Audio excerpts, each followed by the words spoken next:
ക്രിസ്തീയ ജീവിതം സൗഭാഗ്യ ജീവിതം, കർത്താവിൻ കുഞ്ഞുങ്ങൾ ആനന്ദദായകം.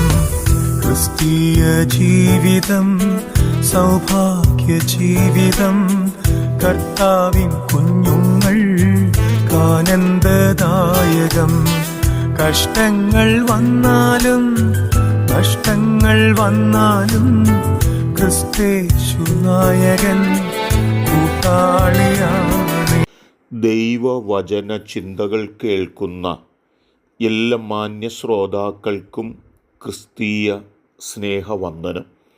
ഇയ്യോബിൻ്റെ പുസ്തകം 37-ാം അധ്യായം അതിൻ്റെ 5-ാമത് വാക്യത്തിൽ ഇപ്രകാരം ഒരു പ്രസ്താവന രേഖപ്പെടുത്തിയിട്ടുണ്ട്.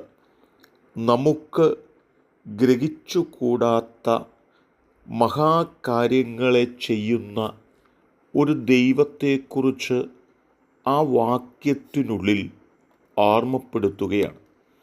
മനുഷ്യദൃഷ്ടി കൊണ്ട്, മനുഷ്യബുദ്ധി കൊണ്ട് മനസ്സിലാക്കാൻ കഴിയുന്നതിനപ്പുറത്തുള്ള മഹാ അത്ഭുതങ്ങളെ ചെയ്യുന്ന ഒരു ദൈവമാണ് നാം സേവിക്കുന്ന ദൈവമെന്ന് വിശുദ്ധ ബൈബിൾ വളരെ വ്യക്തമായി ഓർമ്മപ്പെടുത്തുകയാണ്.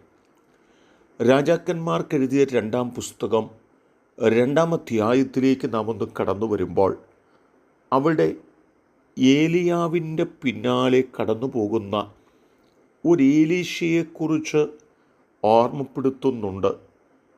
ഏലിയാവ് എടുത്തുകൊള്ളപ്പെടുന്നതിനു മുൻപ് തൻ്റെ മേലുള്ള ശക്തിയുടെ ഇരട്ടി പങ്ക് പ്രാപിക്കണമെന്ന ആഗ്രഹത്തോടുകൂടി തൻ്റെ പിന്നാലെ കടന്നു പോകുന്ന എലീശയോട് എൻ്റെ പിന്നാലെ വരേണ്ട എന്നും ഞാൻ ബുദ്ധിമുട്ടേറിയ പട്ടണങ്ങളിലേക്ക് പോകുന്നു എന്നുമൊക്കെ ഏലിയാവ് പല ആവർത്തി പറഞ്ഞു. എങ്കിലും ഏലിയാവിനെ പിന്തുടർന്നുകൊണ്ടിരിക്കുന്ന എലീശ നോക്കി നിൽക്കുമ്പോൾ തന്നെ സംഭവിക്കപ്പെട്ടത് എന്താണെന്ന് 11-ാമത്തെ വാക്യത്തിൽ ഓർപ്പിക്കുന്നുണ്ട്. അവർ സംസാരിച്ചുകൊണ്ട് നടക്കുമ്പോൾ അഗ്നിരഥവും അഗ്നി അശ്വങ്ങളും വന്ന് അവരെ തമ്മിൽ വേർപിരിച്ചു.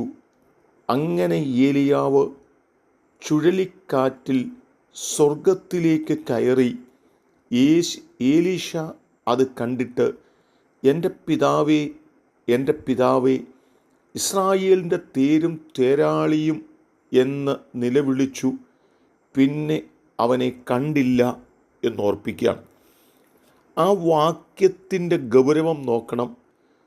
ഒരു ചുഴലിക്കാറ്റ് ശക്തമായി ആഞ്ഞടിച്ചപ്പോൾ ഏലീശയും ഏലിയാവിൻ്റെയും ജീവിതത്തിൽ 2 അപൂർവ സംഭവങ്ങൾ നടക്കപ്പെട്ടു.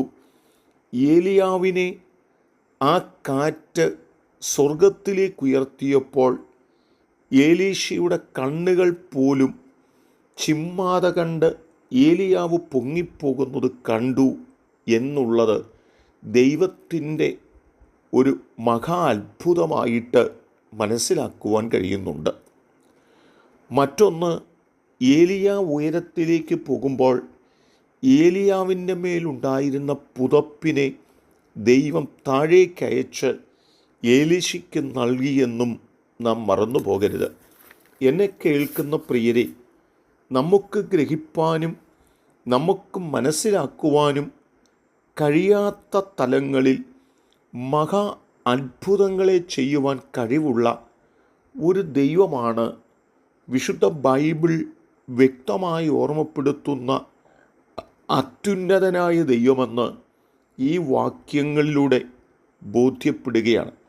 നമ്മുടെ ബുദ്ധി കൊണ്ടും നമ്മുടെ ശക്തി കൊണ്ടും നമ്മുടെ കഴിവ് കൊണ്ടും നമ്മുടെ പണം കൊണ്ടും നമ്മുടെ സ്വാധീനം കൊണ്ടും ഒന്നും നമുക്ക് നേടുവാൻ കഴിയാത്തത്, നമുക്ക് ചെയ്യുവാൻ കഴിയാത്തത് നമുക്ക് വേണ്ടി ചെയ്യുവാൻ കഴിയുന്ന ഒരു ദൈവമുണ്ടെന്നും ആ ദൈവത്തിൽ പൂർണ്ണമായി ആശ്രയിക്കുകയും ആ ദൈവത്തോട് നമ്മുടെ ആവശ്യങ്ങൾ ഓർപ്പിക്കുകയും ചെയ്തുകൊണ്ട് നമ്മുടെ ക്രിസ്തീയ ജീവിതത്തിൽ മുൻപോട്ട് പോകാം.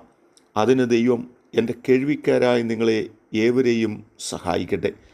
കരുണയുള്ള ഞങ്ങളുടെ ദൈവമേ, ഈ അത്ഭുതവാനായ ദൈവത്തിൽ ആശ്രയം വെച്ചുകൊണ്ട് ഞങ്ങളുടെ ജീവിതം മുൻപോട്ട് കഴിപ്പാൻ ഞങ്ങളെ സഹായിക്കണം.